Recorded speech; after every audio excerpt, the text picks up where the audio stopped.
A gentle, warm tone as if telling a story by the fireplace. Sound of pages rustling. Kids, gather round. There's something special about this one. Granddad's weathered hands carefully lifted the second diary from the old tin box. The leather-bound journal was heavier than the first, its pages warped as if they'd been through a deluge. 3000 AE, the Builder, he read from the mud-stained cover, his voice dropping to a whisper. Look how the ink has blurred. It's like this book has absorbed history itself. Sarah and Tommy scooted closer on the carpet, while Mom and Dad leaned in from their chairs. The living room seemed to grow smaller, more intimate, as Granddad carefully opened to the first page. Soft pause. We built towers that sang. Granddad began reading, his voice filled with wonder. Domes that glowed like captured sunlight, and streets that hummed with a resonance that made the very air dance. I was a mason of ether, not secrets. Our walls, they weren't just stone and mortar. They vibrated with frequencies that could heal, protect, and power our world. The family sat in stunned silence as Granddad continued.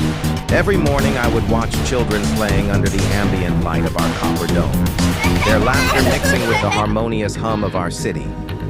We were masters of a science that your modern world has forgotten, voice becoming more serious. But then came the whispers. I heard them first in the builders' halls, then in the rulers' chambers. Whispers of resets, of great changes coming. I should have listened more carefully then. Granddad's voice trailed off as he turned the page, leaving the family hanging on every word, their minds filled with images of these impossible, magical cities that once reached toward the stars. Sound of page turning. The old leather-bound book trembled in Granddad's hands as he continued reading where we left off. His voice, usually warm and steady, carried an edge of disbelief. The sky broke, the slurry came, drowning us in silence. I watched his face pale as he described what the ancient writer had witnessed. An entire city, our city, being devoured by waves of mud. Not water, but thick, consuming earth that rose like a hungry tide. Beautiful towers, their domes reaching for clouds, slowly disappeared beneath the brown mass. Windows sealed forever under layers of clay, trapping the echoes of thousands within. The writer's words grew more desperate. The flood was no storm.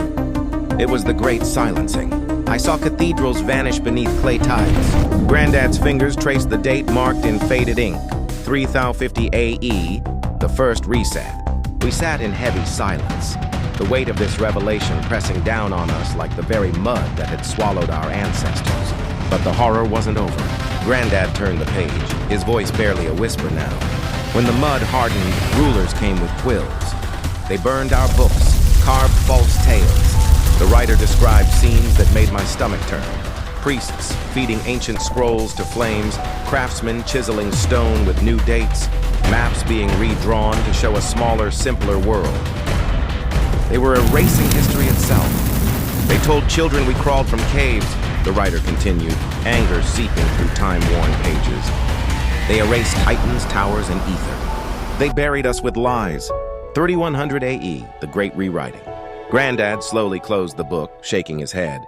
His eyes met ours, filled with a mixture of sadness and revelation. They buried truth as deep as the mud, he said softly, letting the words hang in our stunned silence. The room felt different now. We weren't just reading history. We were uncovering a truth that someone had tried very hard to make us forget. Sound of old pages turning. Granddad's weathered hands traced the ancient text, his voice trembling with each revelation.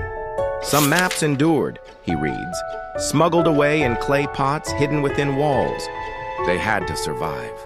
They had to remember. We gather closer as he unfurls the parchments.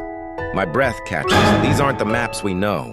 The earth spreads vast and flat, with entire continents stretching beyond what we're told is Antarctica. Later drawings show these lands shrinking, compressed into the familiar circles we're taught today. The cartographers who remembered, Granddad continues solemnly, they paid with their blood. But their ink still speaks to us through time. The room falls silent. Mom whispers, Why? Why were we never taught this?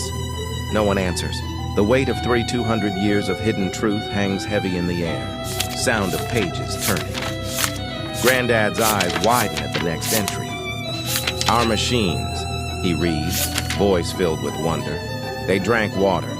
Our pyramids pulsed as nodes of power. His finger underlines each word carefully. They stripped it all away and gave us candles. The illustrations show something impossible. Carriages gliding without horses, powered by shimmering water. Pyramids standing like beacons, glowing with inner light. Strange coils buzzing with energy we can't comprehend. Abundance, Granddad's voice cracks.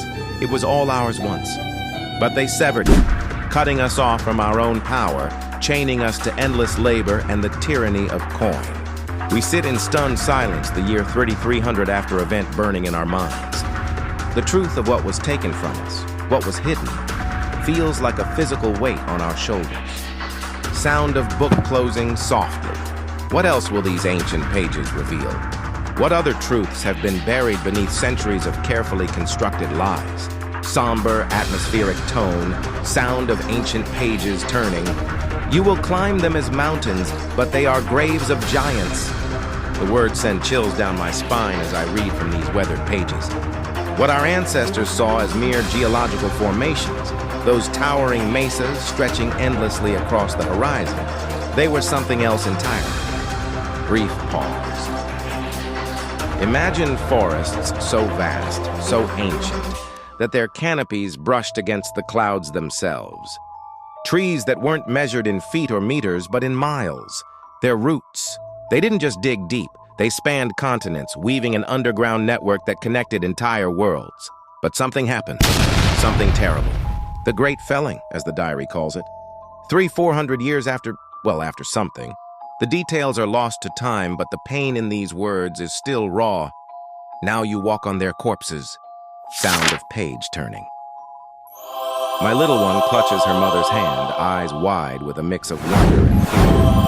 Sometimes I wonder if we should shield our children from these truths. But then again, maybe they need to know. Maybe we all do. Heavy sigh. I close the diary carefully, feeling its weight, both physical and metaphorical. There's more to this story, so much more. The next volume, it's dated 5000 AE, nearly 2 millennia later. The Exiled Prophet, it's called. Thoughtful pause. Looking at the tin of diaries beside me, I can't help but notice the strange symbols etched into their spines, glowing with a faint, otherworldly light. What other secrets lie within these pages? What other truths have been erased from our history? Soft, contemplative tone. Some mysteries are meant to be uncovered slowly, piece by piece, story by story. And this one? This one's just beginning. Don't forget to subscribe. Dive to beyond cosmic realities for the truth. There's so much more to be revealed. Don't miss out. Hit that button now. And I will see you in the next one.